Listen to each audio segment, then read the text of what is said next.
నాగర్ కర్నూలు జిల్లా కాంగ్రెస్ పార్టీ కార్యాలయంలో డీసీసీ అధ్యక్షులు మాజీ ఎమ్మెల్యే డాక్టర్ వంశీకృష్ణ విలేకరుల సమావేశం నిర్వహించారు. లక్ష రుణమాఫీ అని చెప్పిన కేసీఆర్ 99,999 లోపు రుణమాఫీ చేస్తామని బూటకపు రాజకీయం చేస్తున్నాడని అన్నారు. లక్ష మాఫీ చేస్తే లక్ష పైన ఉన్న వారికి కూడా ప్రభుత్వమే మాఫీ చేయాలి. ఇక్కడ రైతులు ఆత్మహత్య చేసుకుంటే తెలంగాణలో పట్టించుకోకుండా పంజాబ్లో రైతులు చనిపోతే 2 లక్షల ఎక్స్గ్రేషియా ప్రకటించాడని మండిపడ్డారు. 14 కులాలకు ₹1,00,000 రుణం ఇస్తానని చెప్పి 20 లక్షల అప్లికేషన్స్ తీసుకొని ఇప్పటికీ ఎందుకు ఇస్తలేరని వాళ్ళందరికీ ₹1,00,000 ఇవ్వాలని కాంగ్రెస్ పార్టీ డిమాండ్ చేస్తుందన్నారు. అలాగే గృహలక్ష్మి అప్లికేషన్లకు 3 రోజుల గడువు మాత్రమే ఇచ్చి ఆ 3 రోజుల్లో మీ సేవలో క్యాస్ట్ ఇన్కమ్లకి అంతరాయం కలిగిందని అవెవరూ తీసుకోలేదని ఆయన తెలిపారు. రేవంత్ రెడ్డి మీద కక్ష సాధింపు చర్యలు ప్రజాస్వామ్యానికి విరుద్ధంగా కేసీఆర్ చేస్తున్నారని ఆగ్రహం వ్యక్తం చేశారు. ప్రజాస్వామ్యానికి విరుద్ధంగా పనిచేస్తున్న ఈ ప్రభుత్వాన్ని గద్దెదించి రాబోయే కాలంలో బీఆర్ఎస్ ప్రభుత్వానికి బుద్ధి చెప్పి ప్రజలందరూ కలిసికట్టుగా పనిచేసి కాంగ్రెస్ కి అధికారం ఇవ్వాలని పిలుపునిచ్చారు. జాతీయ పార్టీకి అధ్యక్షులుగా ఉన్నారు. అదే కాకుండా మల్కాజిగిరి అతిపెద్ద పార్లమెంటు ఈ దేశంలో ఏదంటే మల్కాజిగిరికి ఎంపీగా పనిచేస్తున్నటువంటి మా నాయకునికి రాజకీయ కక్ష సాధింపు చర్యలో భాగంగా సెక్యూరిటీని ఉన్న పలంగా తీసేయడం అత్యంత దారుణమైన విషయం. ఇది ప్రజాస్వామ్యానికి విరుద్ధం. గతంలోనే నాకు సెక్యూరిటీ సరిపోదని ఎన్ని సందర్భాల్లో అప్లికేషన్ పెట్టుకున్నప్పుడు కూడా చివరికి హైకోర్టు కూడా ఆశ్రయించి హైకోర్టు కూడా పెట్టింది సెక్యూరిటీని పెంచమని చెప్పినప్పుడు కూడా ఉన్న పలంగా సెక్యూరిటీని తీసేయడం అనేది ప్రజాస్వామ్యానికి విరుద్ధము. దీన్ని యావత్ తెలంగాణ రాష్ట్ర ప్రజలంతా చూస్తూ ఉన్నారు. యావత్ తెలంగాణ రాష్ట్ర ప్రజలంతా ఖండిస్తూ ఉన్నారు. అయినప్పటికీ కూడా కేసీఆర్ గారి ప్రభుత్వం ఈ రకంగా కక్ష సాధింపు చర్య అనేది మంచిది కాదు. ఒకటే మేము అనేది ఏంటంటే ఫార్మాలిటీ ప్రకారంగా చట్ట ప్రకారంగా వెంటనే ఆయనకు సెక్యూరిటీ ఇవ్వాల్సిన కోరుతా ఉన్నాం. మీరు సెక్యూరిటీ ఇచ్చినా ఇవ్వకపోయినా మా పార్టీ సెక్యూరిటీ సరిపోతుంది. అయినప్పుడు కూడా ఎందుకు అడుగుతున్నామంటే యాజ్ పర్ గవర్నమెంట్ రూల్స్ ప్రకారం ఇవ్వాల్సి ఉన్నది. అంటే దీన్ని బట్టి ఏమర్థమవుతుంది? కక్ష సాధింపు. నాకు ఎవరు ఎదురు మాట్లాడొద్దు, ఎవరు ఎదురు నాకు ప్రశ్నించొద్దు, ప్రశ్నించే గొంతును నొక్కుతామని చెప్పి పరోక్షంగా చెప్పడం తప్ప మరొకటి లేదు. ఇవాళ ప్రశ్నించే వాళ్ళందరినీ కూడా ఈ రాష్ట్రంలో అణచివేత గురవుతూ ఉన్నారు. కాబట్టి రాబోయే కాలంలో మేధావులారా, ప్రజాస్వామ్యవాదులారా, స్టూడెంట్స్ కూడా స్టూడెంట్స్ యూనియన్స్ కానీ ఎంప్లాయీస్ యూనియన్స్ కానీ వీళ్ళందరూ కూడా విజ్ఞప్తి చేస్తాం. ప్రజా సంఘాలకు కూడా విజ్ఞప్తి చేస్తూ ఉన్నాం. ఈ రాష్ట్రంలో ప్రజాస్వామ్యం కొనసాగుతలేదు. కాబట్టి ఈ ప్రభుత్వాన్ని దింపాల్సిన అవసరం ఉంది. ఒకప్పుడు అందరం కలిసి తెలంగాణ రాష్ట్రం తెచ్చుకున్నాం. ఇవాళ తెచ్చుకున్న తెలంగాణ రాష్ట్రం కొంతమంది చేతుల్లో బందీ అయింది. ఆ బందీ అయిన తెలంగాణ రాష్ట్రం విముక్తి కలగాలంటే అందరం కలిసి రావాలి, కథను దొక్కాలి. ఈ ప్రభుత్వానికి రాబోయే కాలంలో బుద్ధి చెప్పాలి. ఈ ప్రభుత్వాన్ని తీసుకుపోయి బంగాళాఖాతంలో వేయాలంటే ప్రజలందరూ కూడా ఆనాడు మిలియన్ మార్చ్ ఏ రకంగా చేసిండ్రో, సకల జనుల సమ్మె ఏ రకంగా చేసిండ్రో అదే తరహాలో ఈ కేసీఆర్ గారి ప్రభుత్వాన్ని గద్దె దించడానికి మీరందరూ కూడా ముందుకు రావాలని కూడా నేను పిలుపునిస్తూ సెలవు తీసుకుంటున్నాను. Thank you. 14 కులాలకు ₹1,00,000 ఇస్తామన్నారు. ఆధారగా అప్లికేషన్ తీసుకున్నారు.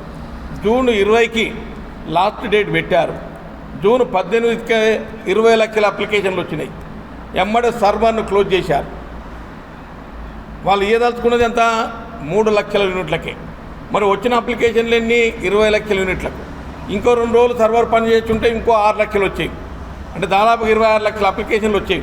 ఇవన్నీ భయపడి ప్రభుత్వం వెంటనే సర్వర్ను డౌన్ చేసి సర్వర్ను స్టాప్ చేయడం జరిగింది. ఇప్పుడు కూడా మేము అనేది ఏంటంటే మీ లెక్క ప్రకారమే 3 లక్షల మందికి 3 లక్షల యూనిట్లు ఇస్తామన్నారు కదా, దాన్ని వెంటనే రిలీజ్ చేయండి. ఎందుకు ఇస్తలేరు? అప్లికేషన్ పెట్టుకున్న వాళ్ళందరూ కూడా ఇవ్వాలని డిమాండ్ చేస్తూ ఉన్నాం. వాళ్ళకి అర్హత ఉందా లేదా వెరిఫై చేయండి.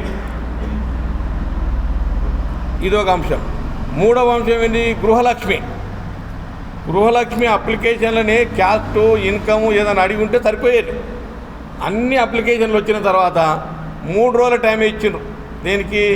క్యాస్ట్కు ఇన్కమ్కు. 3 రోజులలో మా ఎంఆర్ఓలు దొరకలే, జీరాక్స్ సెంటర్లు పనిచేయలే, మీ సేవలు పనిచేయలే, అరకొరగా 25% వచ్చినాయి. ఇదంతా ఏంటంటే ప్రభుత్వం కావాలని ఏదో రకంగా దీన్ని కట్ డౌన్ చేయాలని చెప్పి ఈ రకంగా చేసిన. అయినప్పటికీ కూడా మా డిమాండ్ ఏంటంటే గృహలక్ష్మి కింద ఎన్ని అప్లికేషన్లు వచ్చినాయో అన్ని అప్లికేషన్లను మీరు ఎంక్వైరీ చేయండి. ప్లాట్ ఉన్నా లేకున్నా మీరు ఈ గృహలక్ష్మి కింద డబుల్ బెడ్రూమ్ ఇల్లు ఇవ్వాల్సిందిగా కోరుతా ఉన్నాం.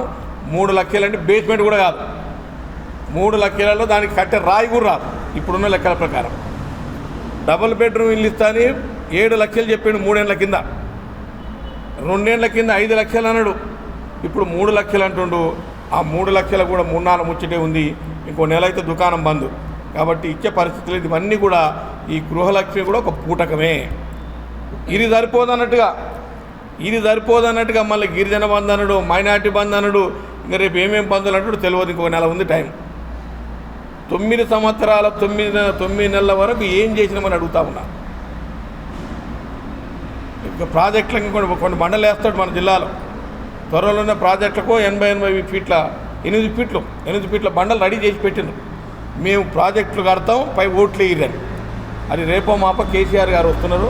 ఇవన్నీ నేను ప్రజలకు చెప్పదలుచుకున్నదంటే ఇవన్నీ కూడా బూటకం ఎన్నికల కోసం ఆడుతున్న డ్రామా తప్ప మరొకటి లేదు. మళ్ళీ ఇవాళ ఏదో కొత్తగా టికెట్లు ఇచ్చిందని అందరు ఎమ్మెల్యేలు ర్యాలీలు తీస్తున్నారు. దేనికి ర్యాలీలు తీస్తున్నా నాకు అర్థమవుతుంది. అంటే వాళ్ళకు వాస్తవంగా టికెట్ రాకుండా రావనుకున్నారు, అది వచ్చే వరకు వాళ్ళు సంతోషంగా తీస్తున్నారు. కానీ నేనేది ఏంటంటే దొంగలకు సది కట్టినట్టే. ఇంతకుముందే అక్రమ ఇసుక రవాణా, నల్లమట్టి, మైన్స్, ఎర్రమట్టి ఏది దొరుకుతుంది అమ్ముకున్నారు. మళ్ళీ అటువంటి వాళ్ళను మళ్ళీ దోసుకోమని మళ్ళీ లైసెన్స్ చేయాలని చూస్తున్నారు. కానీ ప్రజలు గమనిస్తున్నారు.